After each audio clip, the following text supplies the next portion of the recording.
दोस्तों, सफर मेराज आखिर कैसे पेश आया और मेराज की रात हमारे नबी सल्लल्लाहु अलैहि वसल्लम ने सातों आसमानों के ऊपर किया कुछ देखा, और ये अजीम सफर कहां से और कैसे शुरू हुआ, आज हम आपको इस वीडियो में बताएंगे। तो चलिए सफर को शुरू करते हैं।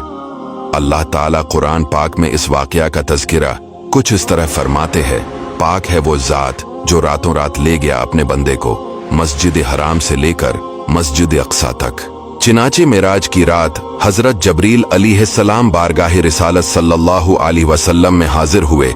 आप सल्लल्लाहु अलैहि वसल्लम को मेराज की खुशखबरी सुनाई और आप सल्लल्लाहु अलैहि वसल्लम का मुक़द्दस सीना खोलकर इसे आब ज़मज़म से धुया, फिर इसे हिकमत से भर दिया। इसके बाद नबी सल्लल्लाहु अलैहि वसल्लम की बारगाह में बराक पेश की और इंतहाई इकराम और एहतराम के साथ इस पर सवार करके मस्जिद अक्सा की तरफ ले गए। बैतुल मुक़द्दस में हमारे नबी सल्लल्लाहु अलैहि वसल्लम ने अंबिया की इमामत की, फिर वहां से आसमानों की तरफ ले गए। हजरत जबरील अलैहिस्सलाम ने बारी बारी तमाम आसमानों के दरवाजे खोले। पहले आसमान पर हजरत आदम अलैहिस्सलाम, दूसरे आसमान पर हजरत ईसा अलैहिस्सलाम, तीसरे आसमान पर हजरत यूसुफ अलैहिस्सलाम, चौथे आसमान पर हजरत इदरीस अलैहिस्सलाम, पांचवें आसमान पर हजरत हारून अलैहिस्सलाम, छठे आसमान पर हजरत मूसा अलैहिस्सलाम और सातवें आसमान पर हजरत इब्राहिम अलैहिस्सलाम हुजूर सल्लल्लाहु अलैहि वसल्लम की जियारत से सरफराज हुए।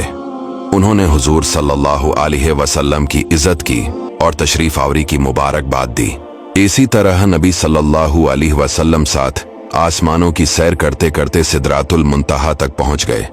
इस जगह से आगे बढ़ने में किसी फरिश्ते की मजाल नहीं है, इसलिए हजरत जबरील अलैहिस्सलाम आगे जाने से माजिरत करके वही रह गए।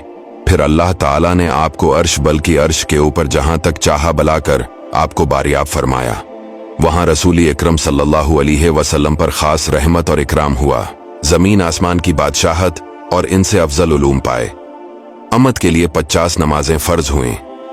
नबी सल्लल्लाहु अलैहि वसल्लम ने बाज गुनाहगारों की शिफात फरमाई और फिर दुनिया में अपनी जगह वापस तशरीफ ले आए। लेकिन जब वहां से वापस आए तो हजरत मूसा ने आपसे अर्ज की कि आपकी अम्मत से इन 50 नमाजों का बार न उठा सकेगा, लिहाजा आप वापस जाए और अल्लाह से तखफीफ की दरख्वास्त कीजिए। चिनाचे आप हजरत मूसा के मशूरे से चंद बार आप बारगाह इलाही में आते जाते और अर्ज परदाज हुए, यहां तक कि 5 वक्त की नमाजें रह गईं और अल्लाह ताला ने अपने हबीब से फरमाया कि मेरा कौल बदल नहीं सकता। ए महबूब, आपकी अम्त के लिए ये 5 भी 50 होगी। नमाजें तो 5 होगी, मगर मैं आपकी अम्त को इन 5 नमाजों पर 50 नमाजों का सवाब अता करूंगा।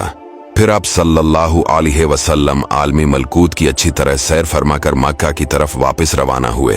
रास्ते में आपने बैतुल मुक़द्दस से मक्का तक की मंजिलों और कुरैश के काफिलों को भी देखा। इन तमाम मराहिल को तय करने के बाद मस्जिद हराम में पहुंचकर चौकी अभी रात का काफी हिस्सा बाकी था, सो गए और सुबह को बीदार हुए।